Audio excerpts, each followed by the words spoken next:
Beyond this door, what we have is a new victim. This victim is the maintenance man. He suffered a very unusual and strange demise. What happened to this man was nothing short of a horrific nightmare that ensued for 2 weeks.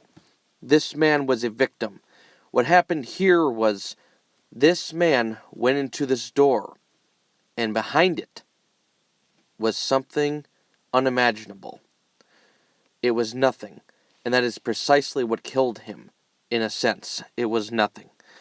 There was a man. He was locked in that room, and how he got locked in there remains a mystery at the moment, of course. And the timing could not have been worse, because the building was closed for the next 2 weeks due to the holiday season. So he was trapped in there with no way to get out, no cell phone service, couldn't possibly call anybody, no food, no water, making him malnourished, and no meds for his diabetes. So when the building reopened after 2 weeks, there in that room beyond the door was the dead maintenance man / activist. So, let's find out exactly what happened here. One thing that the detectives found right away that was very curious, there was a deleted phone call in the archives. In the archives, phone calls get deleted 30 days after they were initially deleted that will be fully erased then from the archives. This is a building and a business where every phone call is recorded and monitored for purposes of, learning and discovering information and for protection and so on and so forth, basic stuff. So, this phone call took the place the day of the victim going missing. Going to play you the audio of that right now between two people. The first man speaking of the signatures is his friend or his helper, somebody who was going to help him out with something that the maintenance man / activist was very passionate about doing. The second voice that you hear is going to be the victim. I'm going to play you the audio now. I've limited it to the portion that is imperative to the case. Okay, here it is. Signatures needed.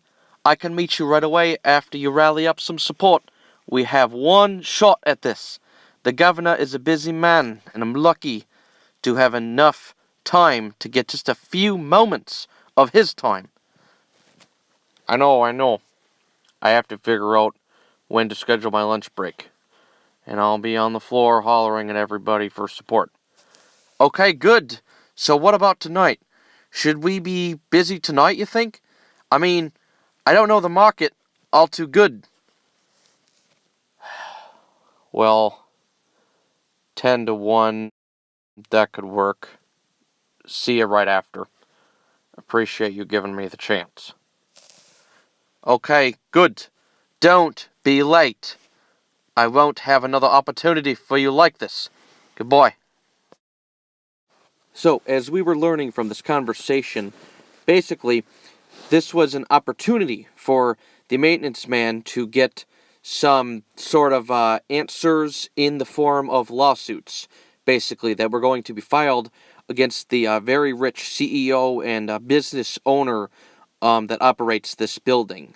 The man at the very top, the leader, if you will. So his name is Peck. We'll call him Mr. Peck. So he, the victim, may he rest in peace, was looking into getting a bunch of signatures signed, and then this was going to be presented to the governor. It was just this very slim chance, this very tiny window of opportunity, a slither of time that he was able to pull this off. He had somebody that he knew he was able to contact. He got back to him. He said, if you get enough signatures from people, then you got to turn this in right away, and we'll be able to file this against Mr. Peck. So that's how this all started looking in one direction. We have at least somebody with a motive at this point. So the owner, Mr. Peck, somebody very rich at the top. I mean, Do people like this often commit murderous crimes? Not really. It's usually white-collar crimes, but, nonetheless, we will consider every suspect in every case that we come across. So, there we are, and we are currently looking into other avenues of clues. So, here was one thing that was really, really interesting, okay? So, not only was there no missing persons report, which you might think would seem rather odd, okay? But the victim did live by himself, and again, the timing of this was horrifying because, as noted earlier, the building was closed for 2 weeks due to the holiday. So there wouldn't be anybody from work calling a missing persons report, saying, hey, guess what? He hasn't been showing up to work. What's going on here? Because it was closed for 2 weeks. Nobody was there. So, nobody would have reported him missing. So that part does not help, because it doesn't exactly give a time frame of nefarious activity done by others around. It doesn't exactly help with the case any bit. So, anyways, moving on here. Tearing the building up, searching it upside down and right side up, and diagonally every crevice was searched in this building, okay? And we went through every possible thing. We had to find alibis, establish leads, and everything we possibly could. And so, with Mr. Peck, okay, we did find that he went to the hardware store. And what we found was he went to the hardware store, and he bought a bunch of random equipment. It was stuff to help around the house, stuff that you and me have in our own garages. Nothing out of the ordinary. And then he also returned a bunch of older stuff. Okay, so like I said, nothing really suspicious about that. And then he got a bunch of store credit, and he went to the kiosk, and he made a copy of his truck key. Okay, nothing too out of the ordinary there. So, beyond that, what we ended up doing was trying to see about the janitor. Because one thing that should be on everybody's mind is, even though, yes, it was closed for 2 weeks, how is this place not checked thoroughly before being closed down? Because, hello, that's, those are precautions you take. You don't just let this slide. So, anyway, we're trying to figure out what's going on with the janitor here. We're trying to see what's going on. We see that his clock rings. He was clocked into work that day, and he was there. He was there for all day, basically. It was a long shift and everything. It was all, provided, backed up, and accounted for. We saw it right on the screen, okay? So here we're like, okay, was this negligence? What happened here? How could this go so wrong and somebody have to die because of this?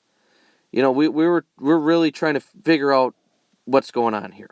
So, anyways, here's another interesting thing that definitely will just give you the chills, okay? So, based on that audio footage, okay, we were listening to that. And here we go.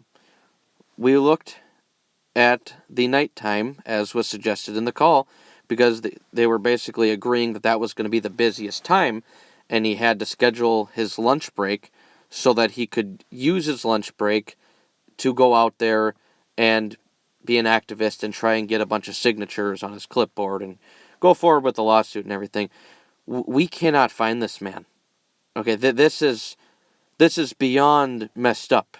Okay, we went through the camera footage. We even started, a good 2 hours before nightfall, or before even the sky was dimming, and we don't see anything. We don't see him at all in the footage. So we're going, what's going on here? The door is just shut. There's nothing. We don't see anything out of the ordinary. Nothing unusual. Just people walking around, but it's not him. So, nothing. No people with clipboards or anything. So, this was not going well at this point. So, then this is when things took a turn. So, there was something we discovered in our warrant.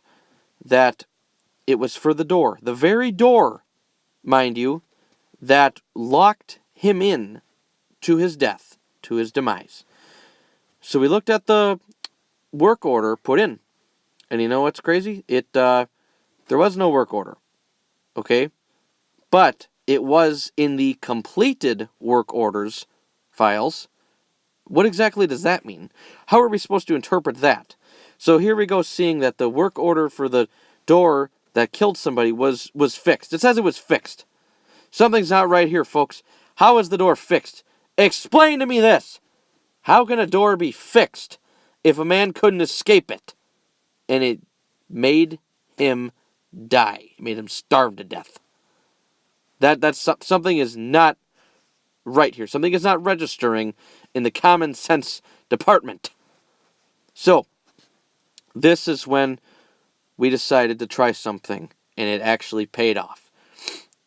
You know, sometimes when you have a couple different investigators, detectives, a couple different inspectors, however you want to call it, it's good to have other opinions, because you find out things that you wouldn't have found out. You hear things from another perspective, and hearing things actually is what caused the turn in this case. What we heard was two different interpretations of the phone call that was recorded. I'm going to go ahead and play it again and see if you can figure out what we heard, or if you thought what I originally heard. I'm going to play it for you right now. Okay, good. So what about tonight? Should we be busy tonight, you think? I mean, I don't know the market all too good. Well, 10 to 1, that could work. See you right after. Appreciate you giving me the chance. Alright, now I'm going to play it for you one more time. I want to see if you can catch it. Okay, good. So what about tonight? Should we be busy tonight, you think? I mean, I don't know the market all too good. Well, 10 to 1, that could work.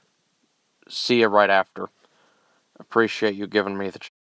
And what we have was an answer hidden in plain sight.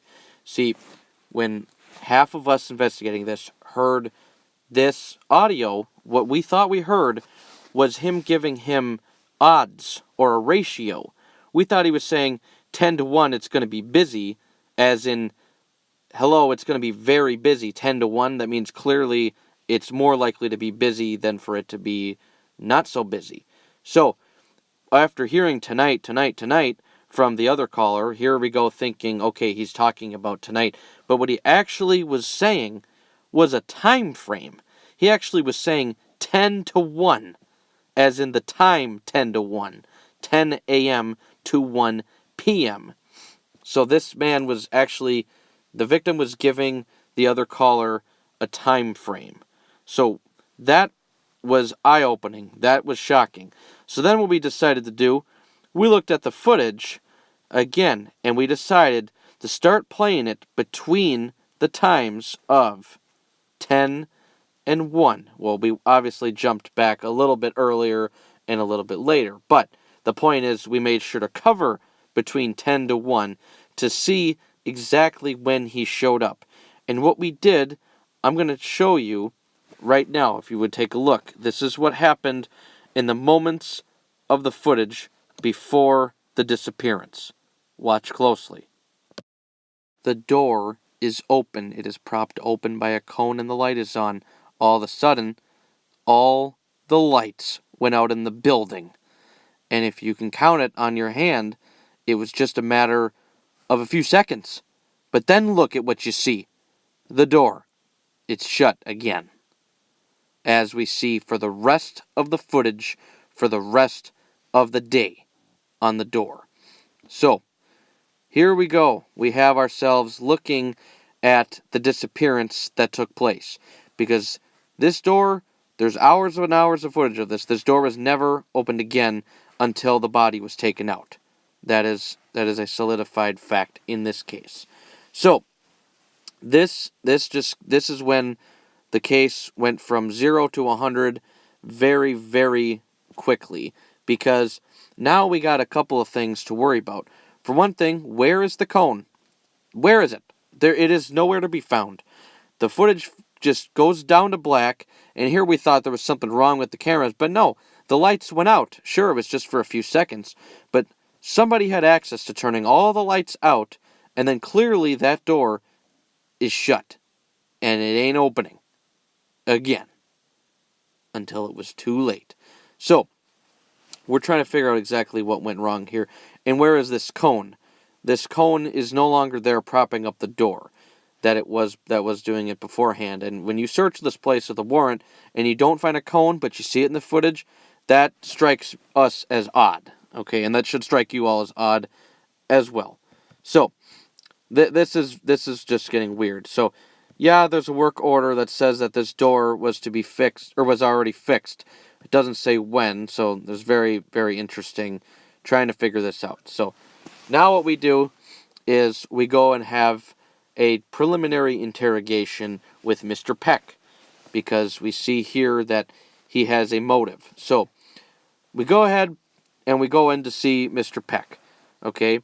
He invites us inside, and he's sitting on his desk, all lazy. He's got his feet propped up on the chair next to him and everything, and he just, presses a few buttons on his fancy laptop, and all of a sudden it just brightens up the room and turns the air vents on and everything, and we're like, okay, let's have a talk.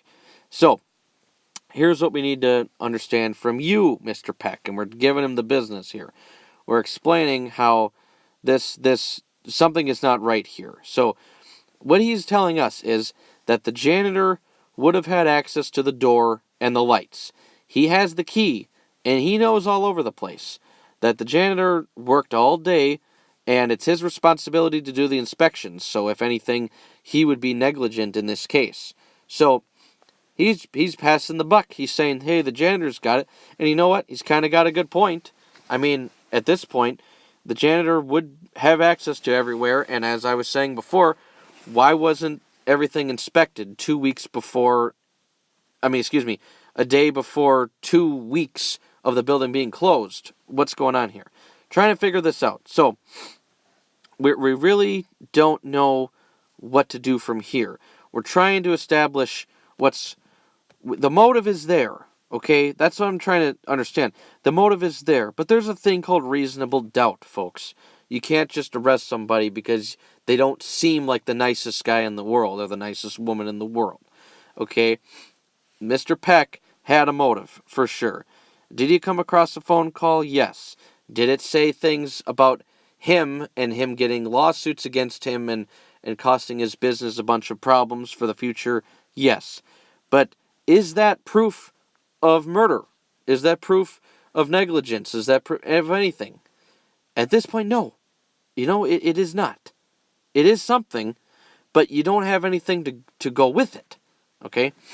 So, now we have a little chat with the janitor.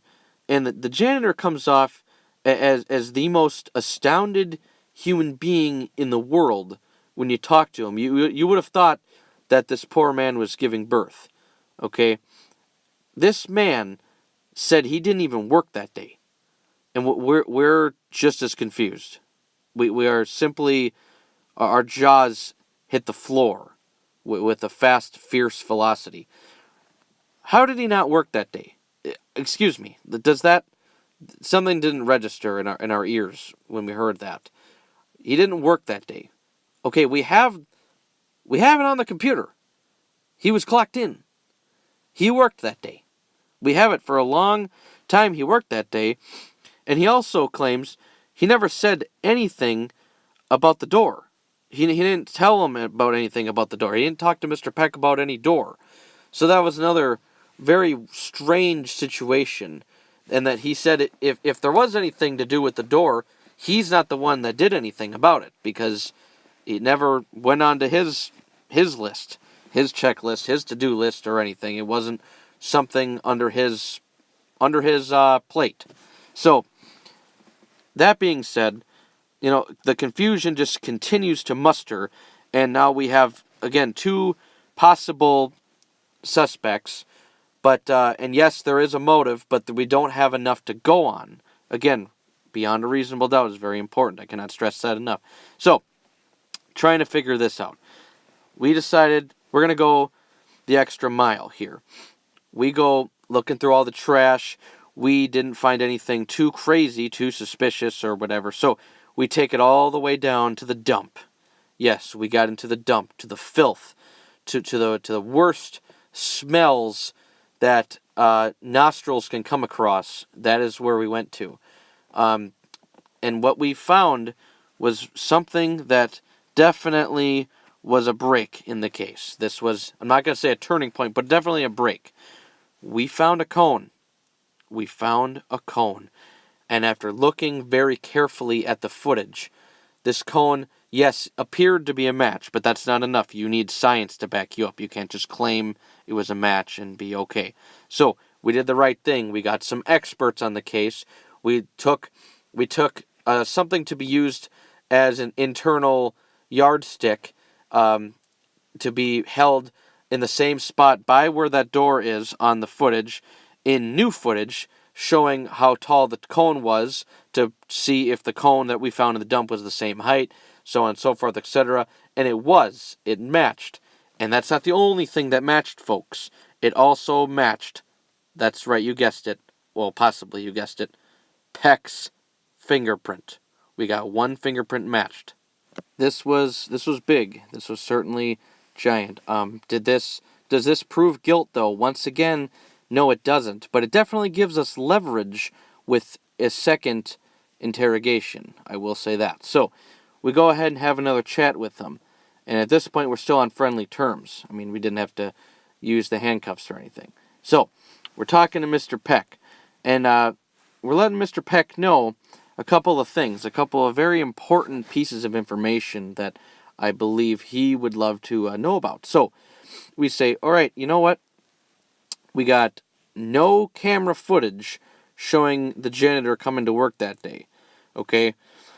Why would that be? Okay, why exactly would he not go into work? And on top of that, we didn't see anything that would show that these so-called time cards are exactly, safeguarded? In other words, anybody could have had access to these time cards and simply clocked somebody in.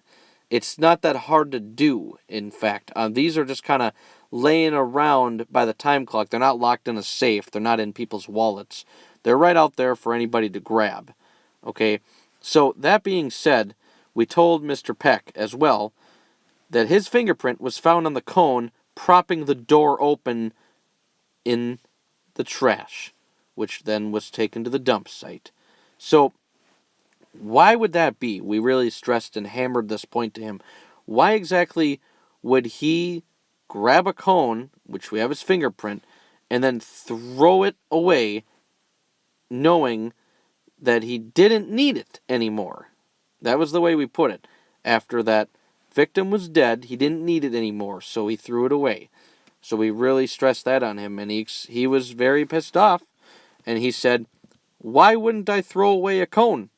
The door was fixed. The janitor told me so.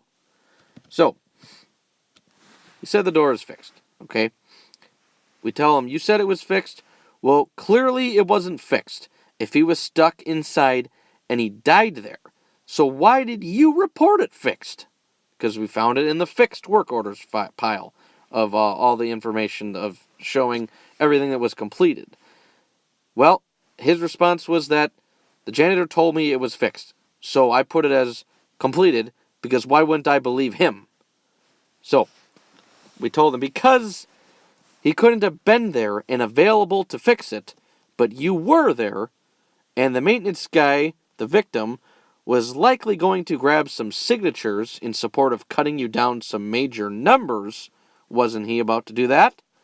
That's why you deleted that phone call recording beforehand. Is it true? Didn't you do that because of these reasons? And his response to that was simply, no, I don't delete any phone calls. My secretaries would be the ones to do that. And besides, you realize getting sued and attacked is all part of business. Do you really think stuff like that scares me? The janitor had to be there and probably was negligent again, as I said before.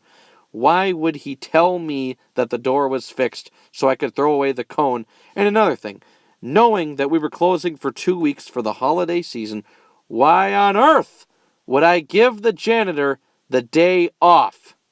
That doesn't make any sense.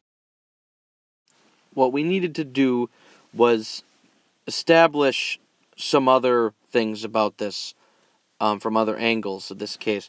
What we ended up doing was we had to seek out another way to prove the janitor wasn't there, because at this point the janitor's getting all the blame. So I'll get to that in a moment, but so basically what's going on here is we're saying, here's the big problem here, okay? This makes it even more scary. A possible third suspect, folks. Okay, all us detectives, we're talking to each other and we're going, you know what?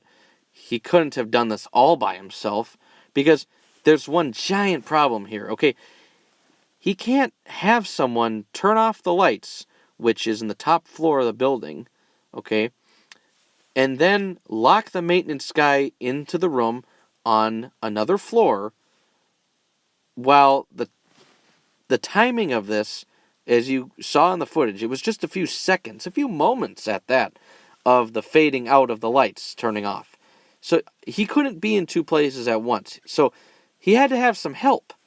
This is where it gets really difficult, and your head just hurts and pain strains, and it cringes at the thought of who helped him then. It's not good. This is not good. So, trying to figure this out, we do have, again, the motive. The signatures that day was coming to Mr. Peck, and that day was the day before being closed for 2 weeks, where nobody would be there to rescue him. So, trying to figure this out, and we very easily also realized something. Technically, there's no way to prove with the phone calls that he deleted them. Sure, he could have listened to the damn phone calls, but he could have just as easily had his secretaries delete the phone calls for him later on, knowing that he didn't need them anymore. It's one of those things where it's there, but it's not going to prove anything. It is not going to prove anything in the court of law. So technically speaking, that didn't help us very much. It just helped a little bit establish motive. So we also contacted the electric companies, and they weren't showing any problems on their end for the entire area of shortages of electricity, surges of electricity going haywire, nothing wrong with the lighting. So right now, again, reasonable doubt does exist at this point. So this is not good. This is like a dead end at this point. What are we supposed to do now with this? So now we're trying to think about other things we could possibly do. So the janitor's not showing up in any footage. We looked into the janitor, and he didn't have anything really helpful to say. He said he was sick that day. He never went to work, so he couldn't have clocked in, even though it shows us, like literally shows us that he clocked in for the entire hours and all the numbers he did for each unit of work and type of work he did for each specific time frame. Showed us that he was there, but we don't have any footage of him going in the building, so it was bizarre, and it was hard to figure out. But what really helped us finally was we said, you know what? Here's where we're at with this. Okay, you said you went to the doctor's office. This is what we found out. Okay, you said you went there, but you're not allowing us to. And he said no. He's too embarrassed to talk about what happened at the doctor's office. So I said, you know what? Do you want us to keep you as a suspect? I mean, what do you want us to do? So what we ended up doing is we kind of worked our way into the middle. We met in the middle, as they say. We with permission, we breached the doctor-patient confidentiality agreement, and what we had it happen was the doctor, with the permission of the patient, said that he was seen, and they showed us confirmation. So that was able to protect his embarrassing privacy of what he was there for, but also keep him out of the range of suspects. So he was not there.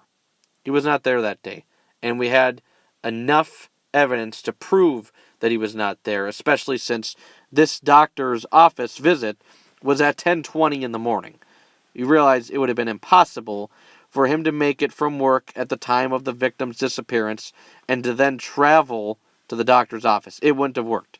It's at this point, the who do you believe question, we have to go with the janitor, at least as far as to say that he wasn't there, okay? So if he were to have told Peck anything about a work order or a door being fixed like Peck is suggesting, it certainly didn't happen that day, and it certainly didn't happen at work, which therefore means it could have been a phone call, one, that we just didn't see of, so it could have been a phone call on a cell phone or something, or an email or some kind of a correspondence done of other third-party means, or could this possibly mean that we were even more confused now because, once again, the door was clearly not in good condition if it locked somebody in there to death, and yet it was claimed to be completed and fixed. So it added some confusion, but it cleared the janitor's name on this case. So that part we had a little silent golf clap for in victory. Anyways, a small victory at that. That was one part. So now here we go. We're going in to as many other means as we can. We got a cone with the fingerprint matching. Doesn't prove beyond a reasonable doubt. We have a motive. We don't know how he could have been in two places at once. Somebody would have to be on the top floor with the lights. Somebody would have to be on a completely different floor of the footage shown the door being locked to kill the victim. So we ended up looking at, okay, let's retrace a little bit. Let's look at some of the work orders that we had put in. Let's just see what we had.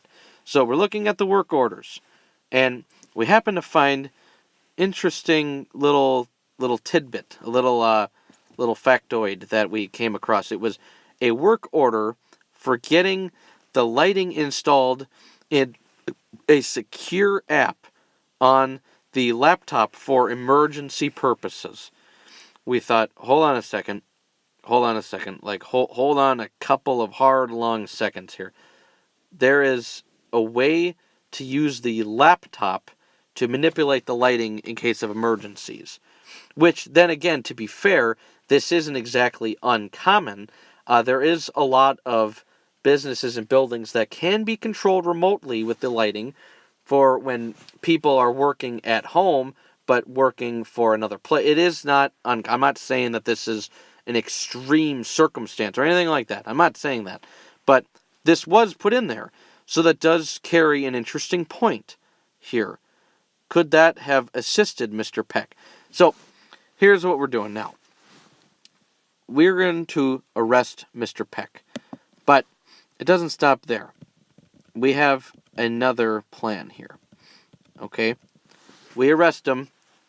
We stash his belongings, which we're allowed to do when you make an arrest, okay? An official arrest. We go ahead and went to the hardware store. We asked the employees at the hardware store if they could help provide us some answers and maybe extend an olive branch to tell us what kind of a key Peck made a copy of that day. So, we already have proof that he was there, and we saw him go to the kiosk and everything. We have all that proven. But he told them that it was his truck key that was made a copy of, okay? And so then basically they just showed him to the kiosk and they just left him alone, okay? So we asked the hardware store staff if the kiosk kept a record of what kind of keys were bought at which time and everything. So, unfortunately, now that was no. The answer to that was no. Just the price, okay? So it didn't give us specific information which would have helped, but instead, we thought of another way.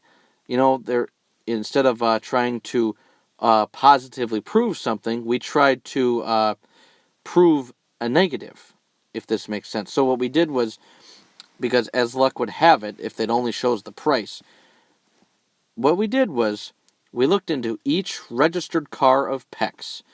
And here is one good thing. Peck had very expensive taste. So a key of the magnitude of one of his vehicles would be pricey. So, not only this, but he paid a small fee at the kiosk by comparison, a very big comparison at that. Meaning, it very well could be a copy of the janitor's key to the bad door. So the door was more damaged, of course, after it was forcibly locked the day of the victim's demise. Like I said, this thing needed a work order for a reason, okay? So testing it would be a challenge at this point. But detectives had an even better idea. Again, with his belongings belonging to us at this arrest, we returned from the hardware store. We drove as slow as we could to make it intense as possible. Anyways, so here we are. We get to Peck. And this part is the part where we learn the most. Just by saying it out loud kind of gives us a clairvoyant sense of awareness and troublesome that was in Peck's brain.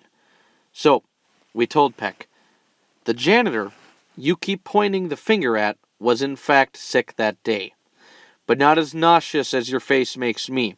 The fingerprint on the cone you discarded and disposed of was suspicious, but not quite as suspicious as the work order that you forgot to put as complete.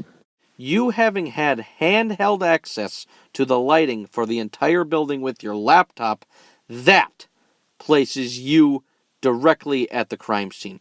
While you tried to frame the janitor for negligence, he wasn't there that day, although his time card for clocking in was, and in and out of work was there. You easily had access to that as well. You also knew that with the holiday season coming up, you had the building closed for 2 weeks, which the janitor wouldn't have done his inspections, which would have found the victim alive. You caught wind of the phone conversation, and you did everything that you could to protect it from being attacked. Your business, that is. Your precious business and your assets. Or should I say yourself from being attacked. So, got another question for you, Peck. Do you fancy the local hardware store? I see you got a new key for your truck, correct? For your truck? Well, I'll make you a deal. I'll hang on to the truck key that was in your ignition when we just arrested you. And since you have a copy of that key as a spare, if you can go start your truck right now in front of us, you're free to go. Peck, I'll take your silence as a sign of guilt.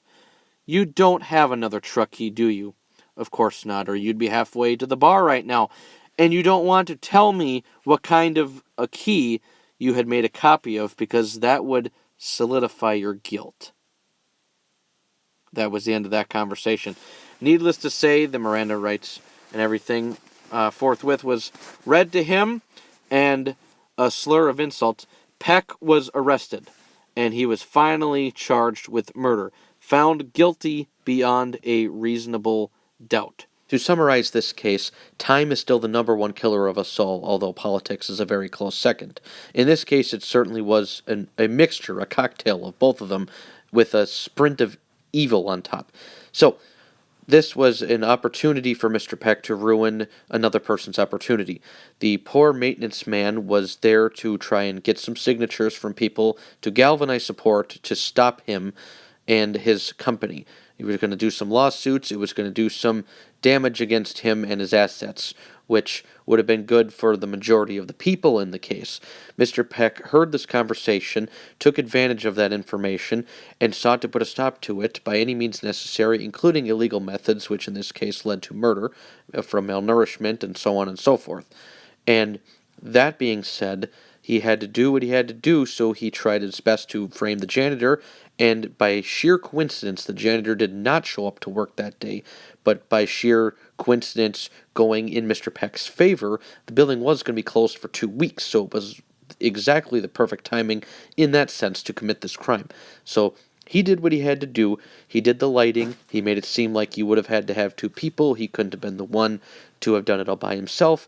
He clocked in the janitor with the key card to make it seem like the janitor was there the whole time, and he had the key. That's right, the janitor had the key. The single key to get to that death trap of a door. Without that, there is no door, there is no death. and so he had to go make a copy of the key so the fingerprints of his would not be possibly found on the key, so that he could get that death trap to work in his favor. And then he tried his best to manipulate the evidence with the work orders showing the door being completed as fixed, even though it wasn't, and for the evidence showing the laptop, which was able to control the lighting through a handheld methods, was not completed, even though it actually was completed. And yet none of that worked, and the real evidence, not the red herrings, led all the way back to him. So I will leave this episode with this, and pardon me for being teleloquent with my highfalutin language via my sesquipedalian vocabulary palette. Business is for the wicked. You cannot be friendly or zenadachial with partners or cohorts, especially without a contingency plan to legislate for vociferous, stentorian enemies with patterns of surreptitiousness. You must remain jocular at all times and coquettish with fate, or consider another career choice if you pertain more to a salubrious spirit for your jubilant nature. For a synonym for business at the end of the day is recidivism.